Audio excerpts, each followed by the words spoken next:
Halo semua, kembali lagi dengan suara saya di Daily Chips. Kali ini saya akan membahas satu film horor thriller yang berjudul 47 Hours to Live. Film ini menceritakan dua wanita SMA yang bermain satu permainan yang mereka temukan di internet. Namun ternyata permainan tersebut memiliki kutukan kepada siapa saja yang memainkannya. Oke, tanpa berlama-lama lagi, yuk kita masuk dalam ceritanya.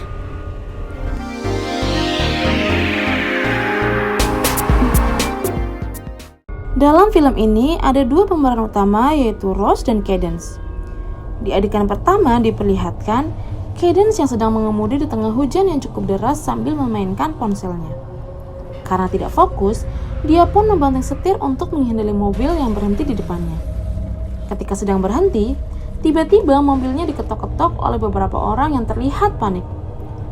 Tak peduli, Cadence pun pergi. Dan tiba-tiba orang itu ditabrak mobil hingga dia tewas. Kembali memainkan ponselnya, Cadence hampir saja menabrak seseorang, dan orang itu adalah Rose yang kebetulan baru saja pindah. Disinilah pertama kalinya Cadence dan Rose bertemu. Rose pergi, dan Cadence lagi-lagi memainkan ponselnya sambil berkendara. Jangan ditiru ya. Keesokan harinya, Rose pun berangkat ke sekolah. Dia pikir cuaca hari ini akan cerah, namun ibunya memperingatinya akan ada hujan. Dan benar saja, sampai di sekolah dia pun basah kuyup diguyur hujan. Di sekolah, Rose kembali bertemu dengan Cadence yang ternyata mereka satu kelas. Di sini diceritakan, Cadence adalah orang yang sering dibully dan dikucilkan di sekolahnya karena dia terkenal suka bercinta. Malam harinya, saat Rose sedang bermain di rumah Cadence, mereka mencari film horor untuk ditonton. Namun mereka tidak menemukan yang mereka sukai. Hingga akhirnya mereka mencari sebuah permainan dan mereka pun menemukan satu permainan yang bernama 47 Hours. Dalam permainan ini, mereka harus mengikuti ritual menggunakan kamera handphone yang dikonten selama 10 detik sambil membaca mantra dan bergantian memegang handphone sampai kameranya memotret. Siapa yang wajahnya terfoto, maka dialah yang kalah. Di sini kebetulan Rose yang wajahnya terfoto. Rose merasa ketakutan dan mulai mencari kebenaran tentang permainan ini. Tiba-tiba, ponselnya bergetar secara keras dan dia mendapatkan satu panggilan telepon. Ketika diangkat, muncul serangga besar dari layar HP-nya dan membuat Rose akhirnya melempar ponselnya itu. Keesokan harinya, di sekolah, Rose benar-benar merasa ketakutan dan dia pun mengatur timer di HP-nya sesuai waktu dalam permainan itu. Dia pun menemui Cadence dan menceritakan orang-orang yang tewas setelah bermain permainan itu. Namun Cadence meyakinkan Rose bahwa itu hanyalah sebuah permainan. Cadence dan Rose mulai bekerja di salah satu toko dan bioskop drive-in. Di hari pertamanya, Rose masuk ke toilet untuk buang air. Di dalam toilet, Rose menemukan hal-hal aneh seperti suara speaker, lendir di dinding toilet, pintu yang tiba-tiba tertutup, dan seseorang yang mengagetkannya dari belakang yang ternyata hanyalah patung zombie.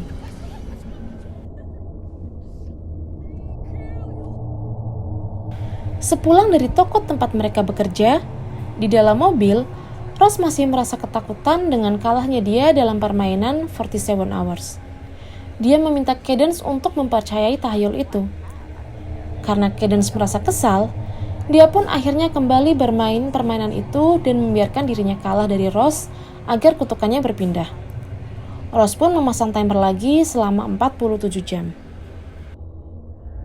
Keesokan harinya, ketika Cadence mempersiapkan penayangan film, muncul tayangan aneh berupa pantulan dirinya di layar lebar, di mana di dalam gambarnya Cadence sedang ditusuk-tusuk oleh sesuatu seperti zombie. Dan hal itu membuatnya ketakutan hingga memanggil Rose dan rekan kerjanya. Namun ketika mereka kembali, layar kembali normal seperti tidak ada sesuatu yang terjadi. Rose pun menanyai kondisinya, namun seperti biasa, Cadence tidak mau menceritakan apa yang terjadi. Sepulangnya dia dari tempat bekerja, keanehan kembali terjadi. Sepertinya, hal-hal aneh akan terus mengikuti orang yang kalah dalam permainan 47 Hours ini. HP Cadence berbunyi dan ketika dibuka, terlihat rekaman Cadence sedang membaca mantra permainan 47 Hours dan keluar seperti serangga-serangga dari layar HP-nya. Dia pun sontak melempar ponselnya dan saat itu juga speakernya mengeluarkan suara yang sangat bising dan sialnya Cadence kesulitan untuk mematikannya. Kemudian Cadence pun turun ke bawah untuk mengambil beberapa makanan kecil. Dia juga menelpon Rose karena mengira Rose menghubunginya dengan nomor pribadi. Seketika perasaan Rose pun berubah menjadi tidak enak. Dan ketika Rose akan pergi ke rumah Cadence, ibunya menahannya karena sedang terjadi badai di luar. Namun Rose tetap pergi karena dia khawatir dengan Cadence akan kutukan permainan itu. Sesampainya Rose di rumah Cadence, dia pun bermain lagi permainan itu dan membiarkan dirinya kalah. Sepertinya Rose ini tipikal sahabat yang baik ya. Dan pada akhirnya Rose pun tinggal sebentar di rumah Cadence karena sudah terlanjur menyelinap keluar. Mereka bermain gitar di bawah sinar bulan dan saling menceritakan masa lalunya. Hingga sirine tanda tornado pun berbunyi dan Rose akhirnya pulang ke rumahnya. Keesokan harinya, Rose kembali datang ke rumah Cadence dan meminta Cadence kembali bermain permainan 47 Hours itu agar kutukannya bisa kembali tertukar. Dan bisa ditebak, kali ini Cadence yang kalah. Permainan ini sepertinya hanya berputar-putar pada mereka berdua ya, dan agak sedikit membosankan. Oke, lanjut dulu. Rose dan Cadence pun pergi menuju salah satu pesta anak muda. Hal aneh pun kembali terjadi pada Cadence di sini. Dia merasa mabuk dan berusaha berjalan menuju toilet. Dan ketika di dalam toilet, HP-nya kembali menunjukkan layar yang aneh dan membuat Cadence pun ketakutan. Kemudian adegan berpindah di pinggir kolam renang. Mereka bersenda gurau dan kembali bermain permainan 47 Hours ini, dan kali ini Justin teman Rose yang kalah dari Cadence. Kemudian muncullah Lila dan dia mengatakan bahwa dia telah bermain permainan itu di hari Rabu dan dia sekarang baik-baik saja. Hingga membuat Rose pun berpikir bahwa permainan itu mungkin hanyalah permainan biasa dan tidak ada yang perlu ditakutkan.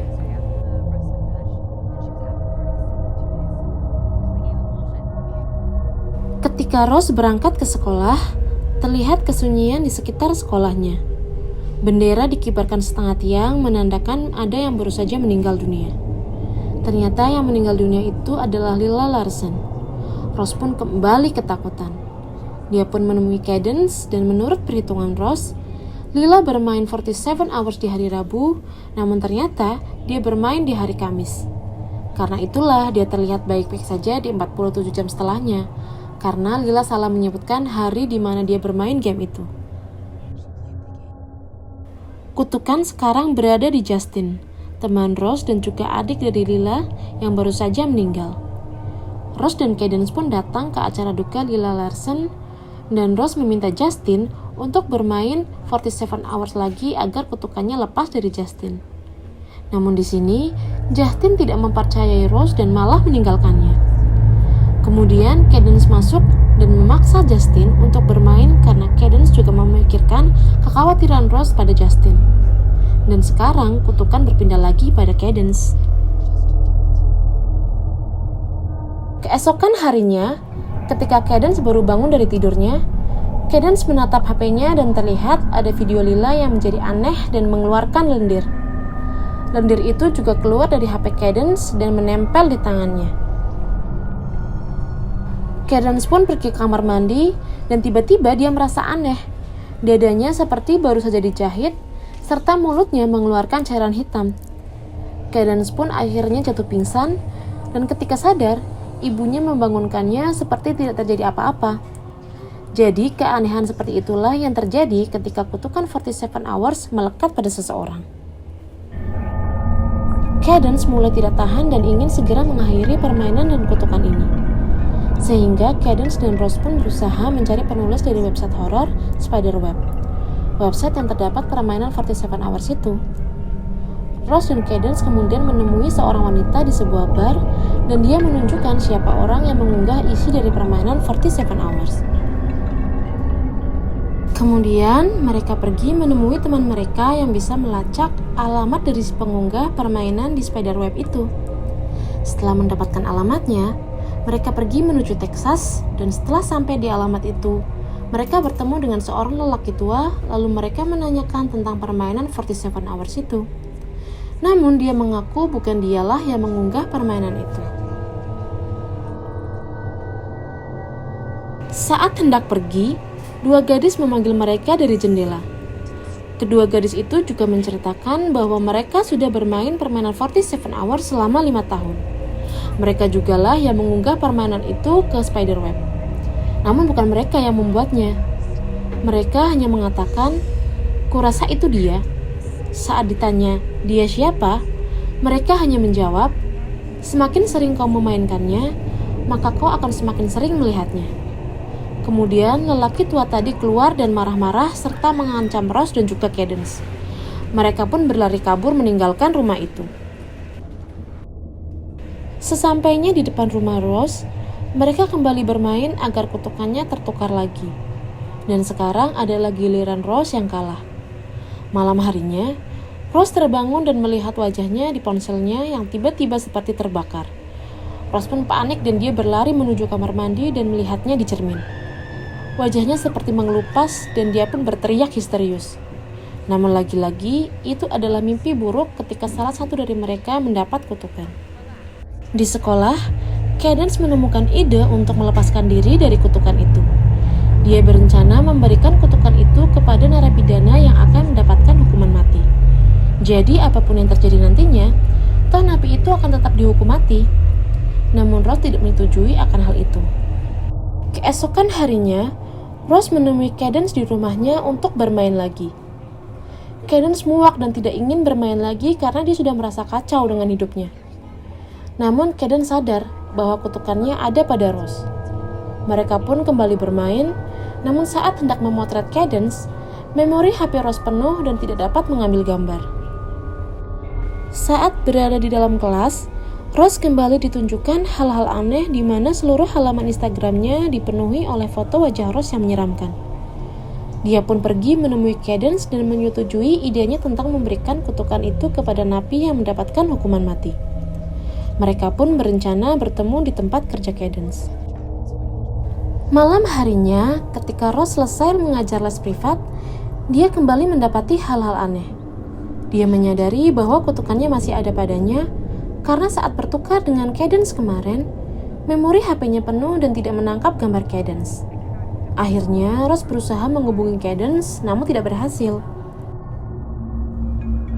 Ross berusaha berlari keluar sekolah, dan dia melihat si cleaning service Peter.